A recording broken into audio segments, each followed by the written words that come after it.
پیل کوم د پښتو غیرت ننګ حیا او پت په نامه. ډیرو ګرانو قدرمنو همزولو لیدونکو کتونکو پښتنو افغانانو ورونو خویندو، لکه څنګه تاسو ته معلومه ده چې زموږ د افغانیه پاڼې څخه دا خپرونې تاسو ته وړاندې کوو. بیلابیل موضوعات وي په دې کې، خپرونې وي پکې. په دې کې له موږ سره چې کومه لړۍ ده هغه د پښتانه افغانانو ملي اتلانو باندې ده. که څه هم موږ په لومړي ګام کې بازید روشان باندې درې خپرونې وکړلې. که بیا ګورو د بازید روشان کم روشانی تحریک چې وایي هغه څه کم 90 کاله یا پر 90 کاله په پښتون افغان وطن کې له بازید روشانه بیا تر یوسف خان افریدي پورې چلیدلی وو. نو چې کله هم د بازید روشان روشانی غورځنګ پای مومي، ورپسې د ایمل خان مومن چې کوم میړنی ملي اتل ایمل خان بابا مومن غورځنګ چې دی هغه پیل کوي.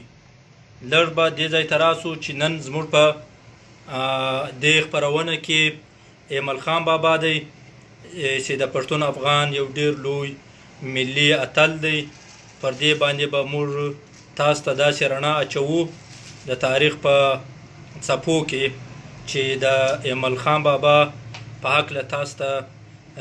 ډیر څه معلومات په لاس درسي. که ګورو د ایمل خان بابا په هکله باندې ټولو پښتنو تقریبا چې څوک د تاریخ لوستونکي دي تاریخ وایي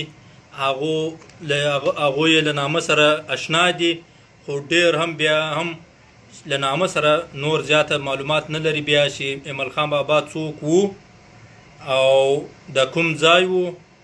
او څه مبارزه او میړانه او توره یې کړې وه او هغه د چا په خلاف په کوم دور کې کړې وه. دغو یو څو پوښتنو ته راځو چې موږ تاسو ته خوشحال بابا داسې څرګند کو او په تاریخ کې تاسو د هغه په هکله معلومات ترلاسه کوئ. که څه هم هغه د مغولو په خلاف جنګېدلی وو، زه به لږ پر تاسو په دې باندې خبره وکړم چې د پښتنو او مغولو ترمنځ له ډېره وخته کشمکش را روان وو، دښمني را روانه وه. نو ایمل خان بابا د هغې کړۍ د هغه زنځیر یو کړۍ ده. د مغولو او پښتنو د چنګیز خان، قبلای خان، هلاکو خان، ګوډ تیمور له دورو راواخلې. بیا د لودي کورنۍ د اخیري باچا ابراهیم لودي او د بابر ترمنځ، بیا د همایون او فرید خان شیرشاه سوري ترمنځ، بیا د اکبر باچا او د بازید روشان ترمنځ، بیا په بازید روشان دا دوره له اکبر باچا بیا تر جهانګیر شاه جهان پورې. بیا چې کله اخرنی خو هم نه دی چې بیا نورالدین اورنګ مغول باچا سره چې زموږ بیا لومړی د هغه په مخ کې د هغه تاړاکونو ته ودرېدلی ملي اتل چې دی هغه بیا ایمل خان بابا لومړی دی، بیا ورپسې دریا خان افریدی بابا دی، بیا ورپسې خوشحال بابا دی. اوس نن موږ راځو د نورالدین اورنګزیب مغول باچا و چې زموږ پر وطن باندې ډېر لوی یرغلګر وو، یرغلونه یې کړي وو، تاړاکونه یې رامنځته کړي وو. نو یو مهمه واقعه داسې کېږي چې ایمل بابا یا ډېر ځوان دی او په دې هوش کې دی چې مغول زموږ په وطن باندې د وطن په هر ګوټ کې ډېر ناروا سلوک روان کړی دی. د دې مخه نیول پکار دی، خو له ډېره بده مرغه په یو دور کې په محمد ایجنسي چې کومه ده دلته د صافیانو په قبیله کې په ټبر کې یو داسې واقعه رامنځته کېږي چې هغه ډېره دردونکې واقعه وه چې ټول قام یې راویښ کړلی او ټول پښتانه یې ولړزول او د مغولو و دې لوی استبداد ته د ایمل بابا په مشرۍ کې ودرېدل. که څه هم هغه مسله هم داسې د پښتنو د ټولو واقعاتو یو ډېرې څرګندې واقعاتو له وجې داسې سوي دي چې د صافي قبیلې په مومندو کې د مغولو د یو فوجي چوکۍ سره وړوکی بازار و، په هغه کې به زنانه هم راتلې، پښتانه به راتلل، سوداوي به یې کولې. خو د کونړ فوجدار چې څوک وي حسن بیگ خان، د هغه سپاهیانو له دې چوکۍ سره د مومندو زنانه روانې وې. دوی په هغه کې د مومندو یو زنانه سره بېعزتي وکړله او مومند قبیله ټول ټبر ورسره د مومندو قبیله ورسره د شینوارو اپریدو دا خلک په لومړي ځل باندې د ایمل خان بابا په مشرۍ کې راپاڅېدل او یو لوی پاڅون یې وکړلی او د مغولو په خلاف باندې بیا ایمل خان بابا نه ستړې کېدونکې لویه مبارزه وکړله. که څه هم د ایمل خان بابا په هکله باندې دلته تاسو ته موږ معلومات ټول وړاندې کوو، خو لومړی به زه دا درته ووایم چې هغه سرچینې چې له موږ سره د ایمل بابا په هکله باندې تر ټولو لومړی معلومات په لاس راکوي هغه د ستر خوشحال خان خټک بابا شعرونه دي چې هغه د خوشحال بابا ذکر کړی دی، د ایمل خان بابا ذکر کړی دی، په خپلو شعرونو کې ستایلی دی، د هغه نوم یې ډېر په احترام باندې اخیستی دی. نو څکه له هغه څخه موږ دا اخذ کوو چې ایمل خان بابا د خوشحال بابا همزولی هم اسره و او که څه هم په عمر کې به لږ فرق پې و، داسې اټکل کېږي چې ایمل خان بابا به مشر و تر ده. نو ځکه خوشحال بابا ورته ډېر احترام کړی دی او د ده ملي مبارزه یې په ډېرو زرونو تورو کې ستایلې ده. نو هغه له دې سره سره بیا له موږ سره دوم د تاریخ مرسه افضل خان خټک کتاب دی چې هغه موږ ته د ایمل خان بابا په هکله باندې ډېر معلومات راکوي. بیا ورباندې د مغولو درباري لیکوال خافي خان په خپل کتاب کې منتخب اللباب په هغه کې د ده ذکر کړی دی. بیا یو بل لیکوال دی شاهنواز خان معاصر الامرا په دې کتاب کې د ایمل بابا ذکر کړی دی، جامع ذکر شوی دی. بیا دوست محمد خان کامل مومند چې دی هغه په اردو کې چې کوم د خوشحال بابا باندې کتاب لیکلی دی په هغه کې د ایمل خان بابا په هکله باندې په لومړي ځل ډېر معلومات موږ ته په لاس راکړي دي. له هغه پس میراجان سیال مومند پر خوشحال بابا باندې پر ایمل خان بابا باندې په لومړي ځل ځانګړی کتاب لیکلی دی. که څه هم نیمګړتیاوې لري خو بیا هم زموږ لپاره دا ډېر مهم کتاب دی چې زموږ د ټولو نورو مخته لیکوالانو لپاره یې د ایمل خان بابا او د هغه د مبارزې او د هغه د دور په هکله باندې د خلکو د لیکوالانو لوستونکو توجه رااړولې ده. بیا له هغه پس مراد لایق دی چې دا ځانګړی کتاب د ایمل خان بابا په هکله باندې ډېر ریسرچ ورک کړی دی، دا یې لیکلی دی. او ورپسې محمد ګلاب ننګرهاري په یو مجله کې کابل مجله کې په ایمل خان بابا باندې ښه خوندور معلومات څرګند کړي دي.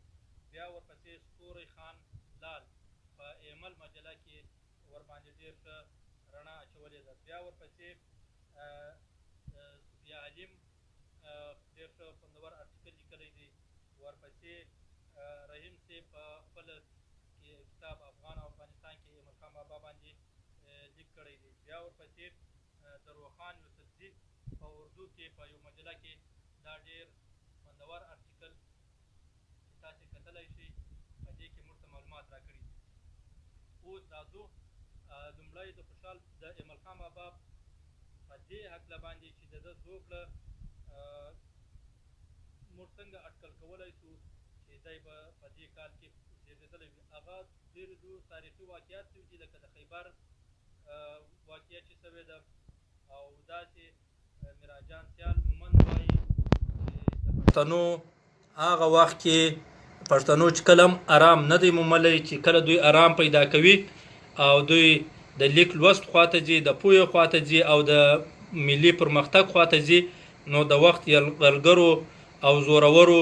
زبرځواکونو پر دوی باندې خپله تبه ازمایلې ده. نو د دوی هغه کم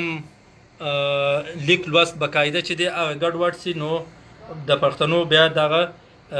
د ترقۍ کم د پرمختګ کم ژوند چې دی سفر چې دی هغه ګډوډ سي او نیمګړی پاتې سي. نو ځکه د ایمل خان بابا په هکله باندې داسې کره معلومات د ده د زوکړې په هکله نسته، خو بیا هم د ریسرچ ورک له لارې څخه دومره اټکل شوې ده چې په 1023 یا 22 یا 23 کې د ده زیږېدنه